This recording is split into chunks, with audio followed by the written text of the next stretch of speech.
اعوذ باللہ من الشیطان الرجیم بسم اللہ الرحمن الرحیم رب اشرح لی صدری ویسر لی امری واحلل عقدۃ من لسانی یفقہوا قولی۔ عزیز دوستو، ساتھیوں، بزرگوں، قصص انبیاء سیریز میں یہ 14واں اور 15واں حصہ قصہ جو حضرت ہارون اسلام اور حضرت موسیٰ اسلام کا ہے، اسی سلسلے کا یہ پارٹ نمبر 5 ہے اور یہ آخری قصہ ہے۔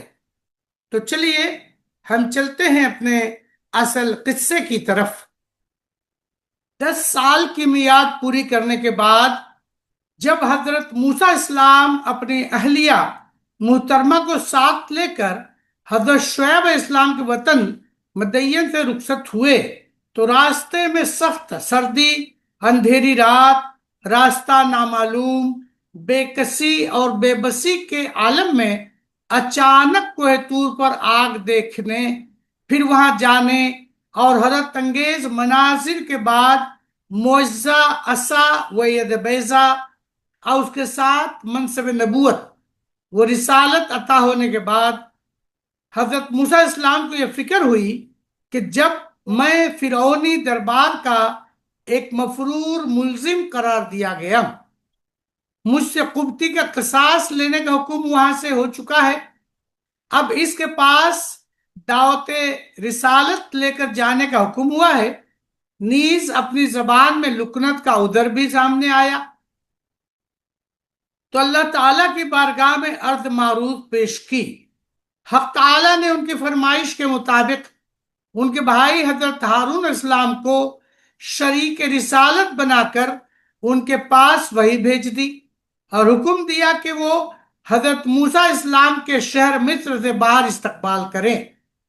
اس کے بعد اس کے مطابق حضرت موسیٰ اسلام وہاں پہنچے، حضرت ہارون اسلام سے ملاقات ہوئی، دونوں بھائی حکم کے مطابق فرعون کو دعوت حق دینے کے لیے اس کے دربار میں پہنچے۔ کچھ وقت تک تو انہیں دربار میں حاضری کا موقع نہیں دیا گیا، یہ دونوں دروازے پر ٹھہرے رہے، پھر بہت سے پردوں سے گزر کر حاضری کی اجازت ملی اور دونوں نے فرعون سے کہا، انا رسول ربک، یعنی ہم دونوں تیرے رب کی طرف سے قاصد اور پیغمبر ہیں۔ فرعون نے پوچھا، فمن ربکما، تو بتلاؤ تمہارا رب کون ہے؟ حضرت موسیٰ علیہ السلام اور ہارون اسلام نے وہ بات کہی جس کا قرآن نے خود ذکر کیا ہے، ربنا الذی آتا کل شیء خلقہ ہدی۔ تو فرعون نے پوچھا، پھر تم دونوں کیا چاہتے ہو؟ اور ساتھ ہی قبطی مقتول کا واقعہ ذکر کر کے حضرت موسیٰ اسلام کو مجرم ٹھہرایا اور اپنے گھر میں ان کی پرورش پانے کا احسان جتلایا۔ حضرت موسیٰ اسلام نے دونوں باتوں کا وہ جواب دیا جو قرآن میں مذکور ہے، یعنی مقتول کے معاملے میں تو اپنی خطا اور غلطی کا اعتراف کر کے ناواقفیت کا عذر ظاہر کیا، اور گھر میں پرورش پر احسان جتلانے کا جواب یہ دیا کہ تم نے ساری بنی اسرائیل کو اپنا غلام بنا رکھا ہے، ان پر طرح طرح کے مظالم کر رہے ہو، اسی کے نتیجے میں بن رنگ تقدیر میں تمہارے گھر میں پہنچا دیا گیا، اور جو کچھ اللہ کو منظور تھا وہ ہو گیا، اس میں تمہارا کوئی احسان نہیں۔ پھر حضرت موسیٰ اسلام نے فرعون کو خطاب کر کے پوچھا کہ کیا تم اس پر راضی ہو کہ اللہ پر ایمان لے آؤ اور بنی اسرائیل کو غلامی سے آزاد کر دو؟ فرعون نے اس سے انکار کیا اور کہا کہ اگر تمہارے پاس رسول رب ہونے کی کوئی علامت ہے تو دکھلاؤ۔ حضرت موسیٰ اسلام نے اپنی عصا زمین پر ڈال دی تو ایک عظیم الشان اژدہا کی شکل میں منہ کھولے ہوئے فرعون کی طرف لپکا۔ فرعون خفزدہ ہو کر اپنے تخت کے نیچے چھپ گیا اور حضرت موسیٰ اسلام سے پناہ مانگی کہ اس کو روک لیں۔ حضرت موسیٰ اسلام نے اس کو پکڑ لیا، پھر اپنے گریبان میں ہاتھ ڈال کر نکالا وہ چمکنے لگا۔ یہ دوسرا معجزہ فرعون کے سامنے آیا۔ پھر دوبارہ گریبان میں ہاتھ ڈالا تو وہ اپنی اصلی حالت پر آ گیا۔ فرعون نے ہیبت زدہ ہو کر اپنے درباریوں سے مشورہ کیا کہ تم دیکھ رہے ہو کہ یہ کیا ماجرا ہے اور ہمیں کیا کرنا چاہیے؟ درباریوں نے متفقہ طور پر کہا یہ دونوں جادوگر ہیں، اپنے جادو کے ذریعے تم کو تمہارے ملک سے نکالنا چاہتے ہیں اور تمہارے بہترین مذہب کو یہ مٹانا چاہتے ہیں۔ آپ ان کی کوئی بات نہ مانیں، کیونکہ آپ کے ملک میں بڑے بڑے جادوگر ہیں۔ آپ ان کو بلا لیجئے، وہ اپنے جادو سے ان کے جادو پر غالب آ جائیں گے۔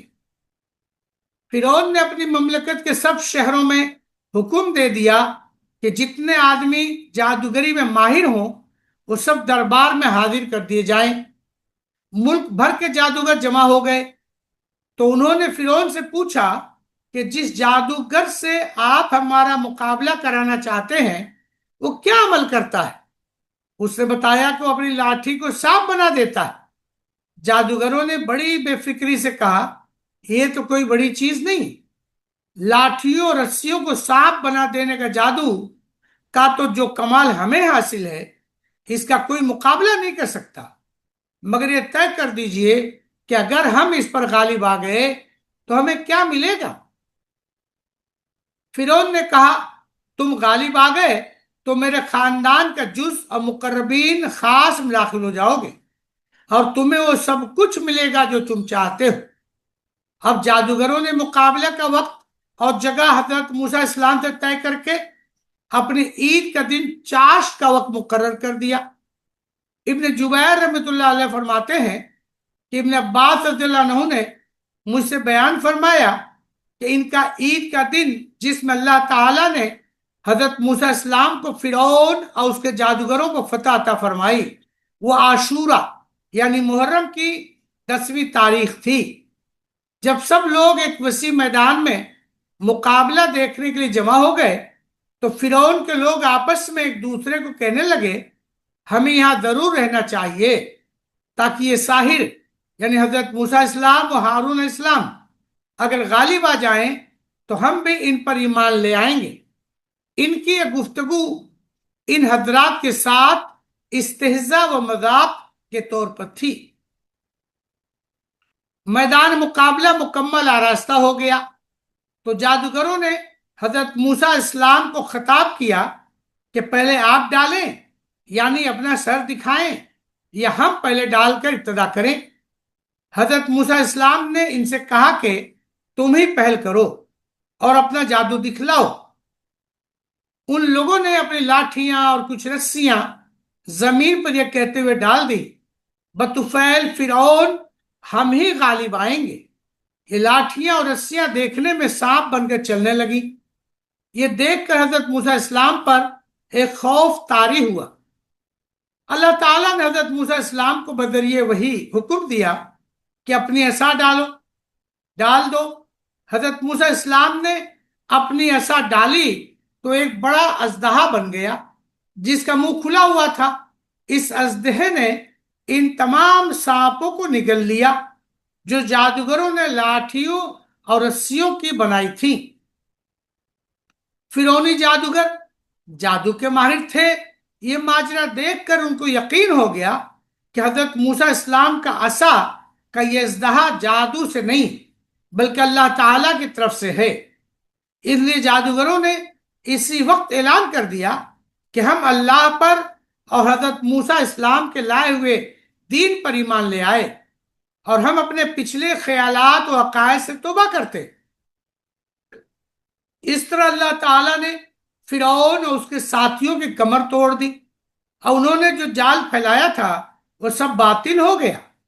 فرعون اور اس کے ساتھی مغلوب ہو گئے اور ذلت و رسوائی کے ساتھ اس میدان میں پسپا ہوئے۔ جس وقت یہ مقابلہ ہو رہا تھا فرعون کی بیوی آسیہ پھٹے پرانے کپڑے پہن کر اللہ تعالیٰ سے حضرت موسیٰ علیہ السلام کے لیے مدد کے لیے دعا مانگ رہی تھی اور آل فرعون کے لوگ یہ سمجھتے رہے کہ یہ فرعون کی وجہ سے پریشان حال ہیں۔ اس کے لیے دعا مانگ رہی ہیں، حالانکہ ان کا غم و فکر سارا حضرت موسیٰ علیہ السلام کے لیے تھا۔ اس کے بعد حضرت موسیٰ علیہ السلام کو یہ معجزہ دکھاتے اور اللہ تعالیٰ کی طرف سے اس پر حجت تمام ہو جاتی تو اسی وقت وعدہ کر لیتا تھا کہ اب میں بنی اسرائیل کو آپ کے ساتھ بھیج دوں گا۔ مگر جب حضرت موسیٰ علیہ السلام کی دعا سے وہ عذاب کا خطرہ ٹل جاتا تو وہ اپنے وعدے سے پھر جاتا تھا اور یہ کہہ دیتا تھا کہ کیا آپ کا رب کوئی اور بھی نشانی دکھا سکتا ہے؟ یہ سلسلہ چلتا رہا۔ بالآخر اللہ تعالیٰ نے قوم فرعون پر طوفان اور ٹڈی دل اور کپڑوں میں جوئیں، برتنوں کھانوں میں مینڈک اور خون وغیرہ کے عذاب مسلط کیے۔ فرعون کا حال یہ تھا کہ جب ان میں سے کوئی عذاب آتا اور اس پر عاجز آتا تو حضرت موسیٰ علیہ السلام سے فریاد کرتا کہ کسی طرح سے عذاب ہٹا دیجئے، تو ہم وعدہ کرتے ہیں کہ بنی اسرائیل کو آزاد کر دیں گے۔ پھر جب عذاب ٹل جاتا تو پھر بدعہدی کرتا، یہاں تک کہ حق تعالیٰ نے حضرت موسیٰ علیہ السلام کو حکم دے دیا۔ حضرت موسیٰ علیہ السلام کے معجزے سے دریا کے الگ الگ ٹکڑے ہو کر وعدہ ربانی کے مطابق 12 راستے بن گئے اور حضرت موسیٰ علیہ السلام اور تمام بنی اسرائیل ان راستوں سے گزر گئے۔ فرعونی افواج جو ان کے تعاقب میں تھیں، انہوں نے دریا میں راستہ دیکھ کر ان کے تعاقب میں اپنے گھوڑے اور پیادے ڈال دیے تو دریا کے یہ مختلف ٹکڑے بامر ربانی پھر آپس میں آ ملے۔ جب حضرت موسیٰ علیہ السلام اور بنی اسرائیل دوسرے کنارے میں پہنچ گئے تو ان کے اصحاب نے کہا کہ ہمیں یہ خطرہ ہے کہ فرعون ان کے ساتھ غرق نہ ہوا ہو، اس نے آپ کو بچا لیا ہو۔ تو حضرت موسیٰ علیہ السلام نے دعا فرمائی کہ فرعون کی ہلاکت ہم پر ظاہر کر دے۔ قدرت حق نے فرعون کی مردہ لاش کو دریا سے باہر پھینک دیا اور سب نے اس کی ہلاکت کا آنکھوں سے مشاہدہ کر لیا۔ اس کے بعد بنی اسرائیل حضرت موسیٰ علیہ السلام کے ساتھ آگے چلے تو راستے میں ان کا گزر ایک قوم پر ہوا جو اپنے بنائے ہوئے بتوں کی عبادت اور پرستش کر رہے تھے۔ تو بنی اسرائیل حضرت موسیٰ علیہ السلام سے کہنے لگے، اے موسیٰ، ہمارے لیے بھی کوئی ایسا ہی معبود بنا دیجئے جیسا انہوں نے بہت سے معبود بنا رکھے ہیں۔ حضرت موسیٰ علیہ السلام نے فرمایا کہ تم عجیب قوم ہو کہ ایسی جہالت کی باتیں کرتے۔ یہ لوگ بتوں کی عبادت میں مشغول ہیں، ان کی عبادت برباد ہونے والی ہے۔ تم اپنے پروردگار کے اتنے معجزات اور اپنے اوپر انعامات دیکھ چکے ہو، پھر بھی تمہارے یہ جاہلانہ خیالات نہیں بدلے۔ یہ کہہ کر حضرت موسیٰ علیہ السلام میں اپنے ان ساتھیوں کے یہاں سے آگے بڑھے اور ایک مقام پر جا کے ان کو ٹھہرا دیا اور فرمایا، تم سب یہاں ٹھہرو، میں اپنے رب کے پاس جاتا ہوں، 30 دن کے بعد واپس آؤں گا اور میرے پیچھے حضرت ہارون علیہ السلام میرے نائب و خلیفہ رہیں گے، ہر کام میں ان کی اطاعت کرنا۔ حضرت موسیٰ علیہ السلام نے ان سے رخصت ہو کر کوہ طور پر تشریف لے گئے اور 30 دن رات کا مسلسل روزہ رکھا تاکہ اس کے بعد کلام ربانی سے مستفید ہو سکے۔ مگر 30 دن رات کے مسلسل روزے سے جو ایک قسم کی بو جو روزے دار کے منہ میں ہو جاتی ہے، یہ فکر ہوئی کہ اس بو کے ساتھ اللہ تعالیٰ سے مشرف ہم کلامی نامناسب ہے، تو پہاڑی گھاس کے ذریعے مسواک کر کے منہ صاف کر لیا۔ جب بارگاہ حق میں حاضر ہوئے تو اللہ تعالیٰ کی طرف سے ارشاد ہوا کہ تم نے افطار کیوں کر لیا؟ حضرت موسیٰ علیہ السلام نے اس حقیقت کو سمجھ کر عرض کیا کہ اے میرے پروردگار، مجھے یہ خیال ہوا کہ آپ سے ہم کلام ہونے کے لیے منہ کی بو دور کر کے صاف کر لوں۔ حکم ہوا کہ موسیٰ، کیا تمہیں خبر نہیں کہ روزے دار کے منہ کی بو ہمارے نزدیک مشک کی خوشبو سے بھی زیادہ محبوب ہے؟ اب آپ لوٹ جائیں، 10 دن مزید روزہ رکھیے، پھر ہمارے پاس آئیے۔ حضرت موسیٰ علیہ السلام نے حکم کی تعمیل کی۔ ادھر جب حضرت موسیٰ السلام کی قوم بنی اسرائیل نے دیکھا کہ مقررہ مدت 30 روز گزر گئے اور حضرت موسیٰ السلام واپس نہیں آئے تو ان کو یہ بات ناگوار ہوئی۔ ادھر حضرت ہارون السلام نے حضرت موسیٰ السلام کے رخصت ہونے کے بعد اپنی قوم میں خطبہ دیا کہ قوم فرعون کے لوگوں کی بہت چیزیں جو تم نے عادتاً مانگ رکھی تھی یا انہوں نے تمہارے پاس بطور امانت رکھوائی تھی، وہ سب تم اپنے ساتھ لے آئے ہو۔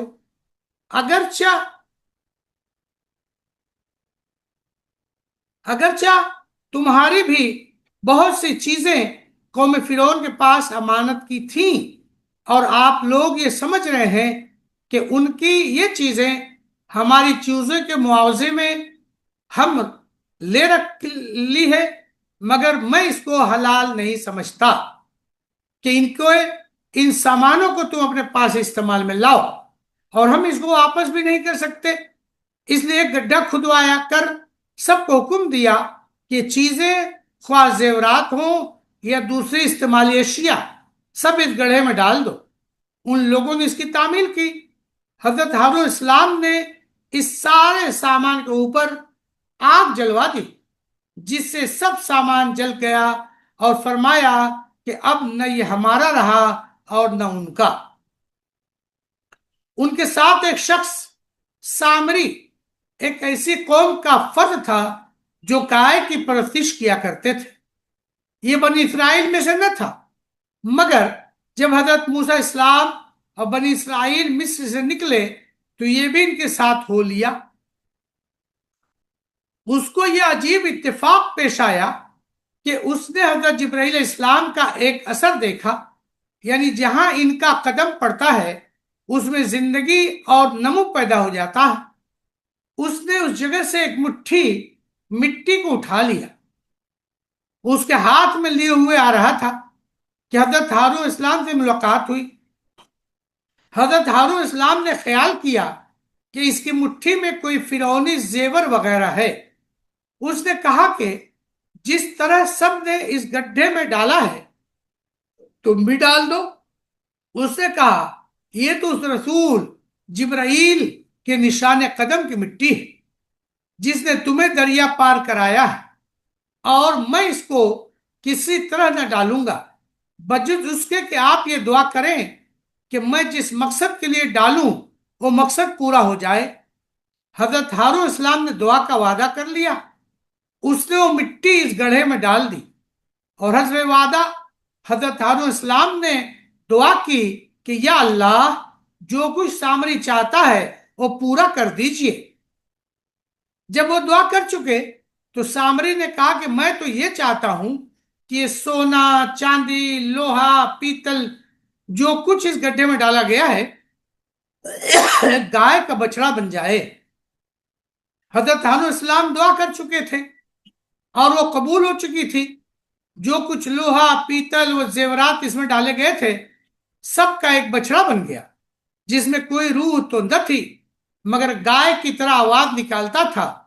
حضرت ابن عباس رضی اللہ عنہ نے اس روایت کو نقل کرتے ہوئے فرمایا واللہ وہ کوئی زندہ آواز نہیں تھی بلکہ ہوا اس کے پچھلے حصے سے داخل ہو کر منہ سے نکلتی تھی، اس سے یہ آواز پیدا ہوتی تھی۔ یہ عجیب و غریب قصہ دیکھ کر بنی اسرائیل کئی فرقوں میں تقسیم ہو گئے۔ ایک فرقے نے سامری سے پوچھا کہ یہ کیا ہے؟ اس نے کہا تمہارا خدا ہے۔ لیکن حضرت موسیٰ اسلام راستہ بھول کر دوسری طرف چلے گئے۔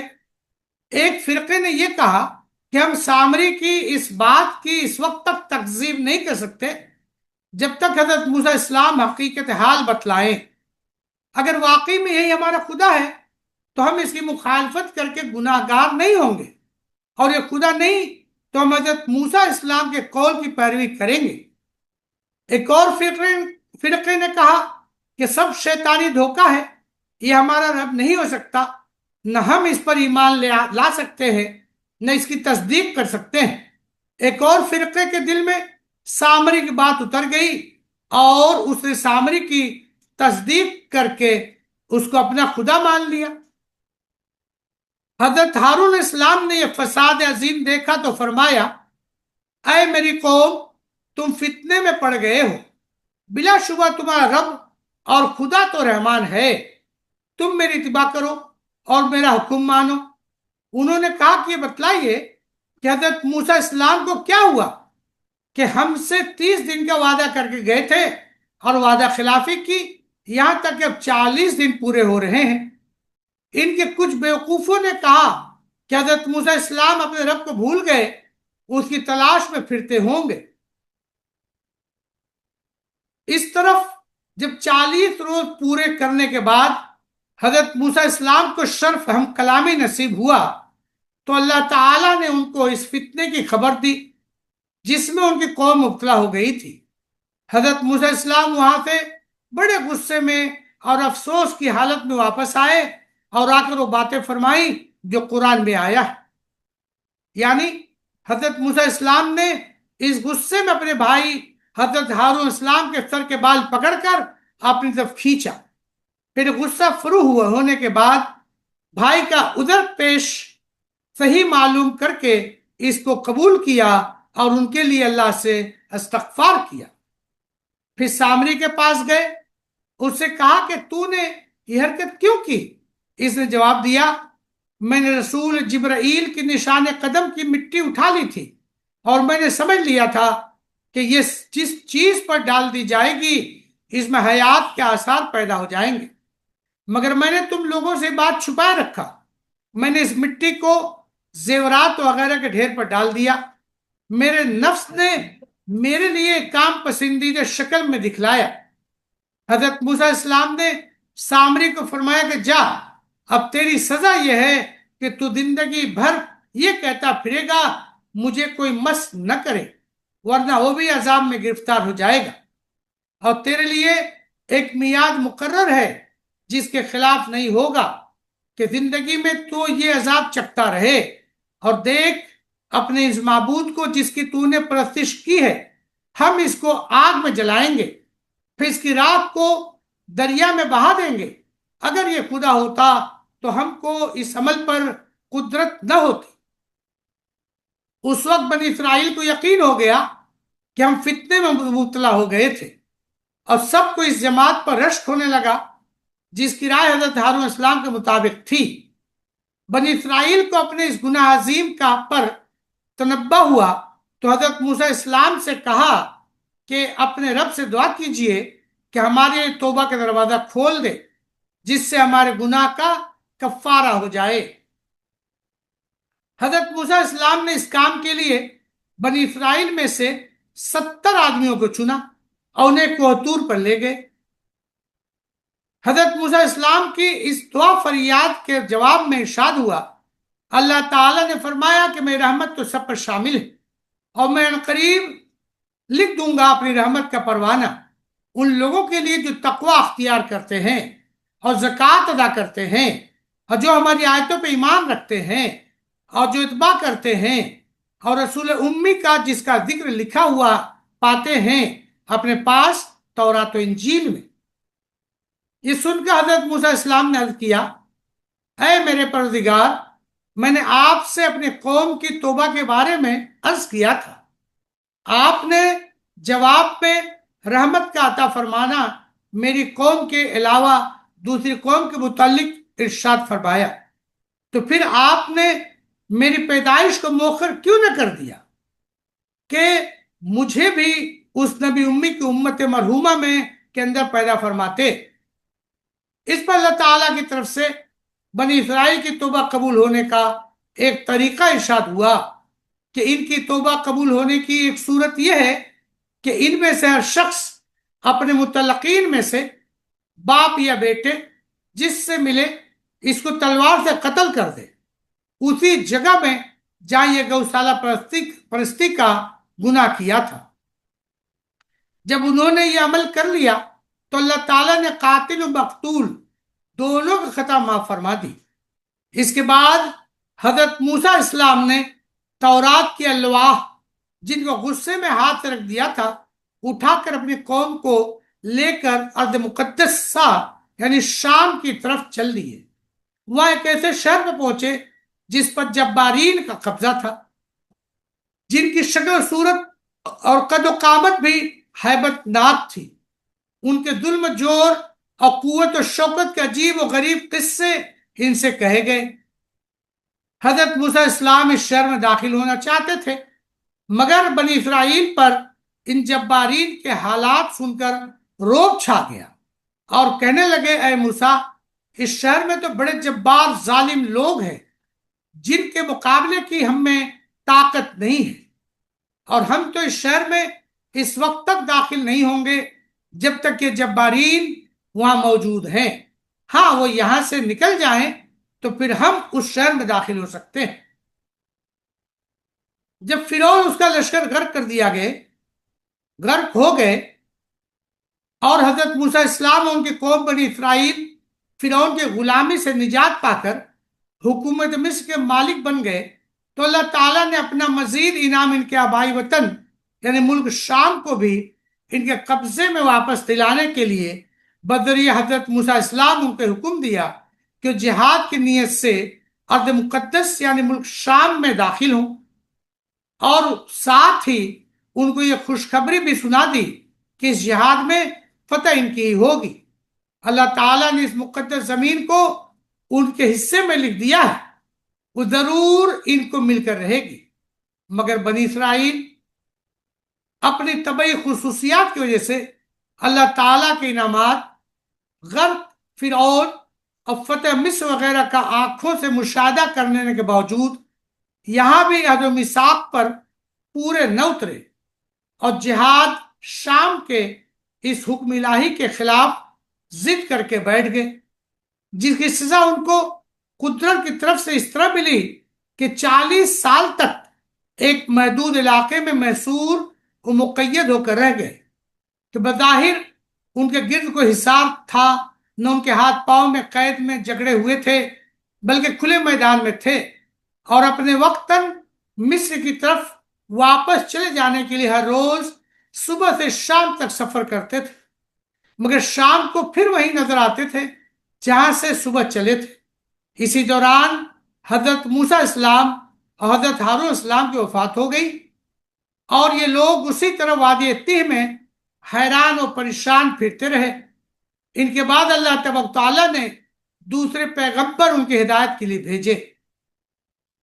صحیح روایات کے مطابق اسی 40 سالہ دور میں اول حضرت ہارون اسلام کی وفات ہو گئی، اور اس کے 1 سال یا 6 مہینے بعد حضرت موسیٰ اسلام کی وفات ہو گئی۔ ان کے بعد حضرت یوشع بن نون کو اللہ تعالیٰ نے نبی بنا کر بنی اسرائیل کی ہدایت کے لیے مامور فرمایا، اور 40 سالہ قید ختم ہونے کے بعد بنی اسرائیل کی باقی ماندہ قوم حضرت یوشع بن نون کی قیادت میں جہاد بیت المقدس کے لیے روانہ ہوئی، اور اللہ تعالیٰ کے وعدے کے مطابق ملک شام ان کے ہاتھوں فتح ہوا، اور اس ملک کی ناقابل قیاس دولت ان کے ہاتھ آئی۔ یہاں پر پہنچ کر الحمدللہ یہ قصہ حضرت موسیٰ اور حضرت ہارون اسلام کا مکمل ہوتا ہے۔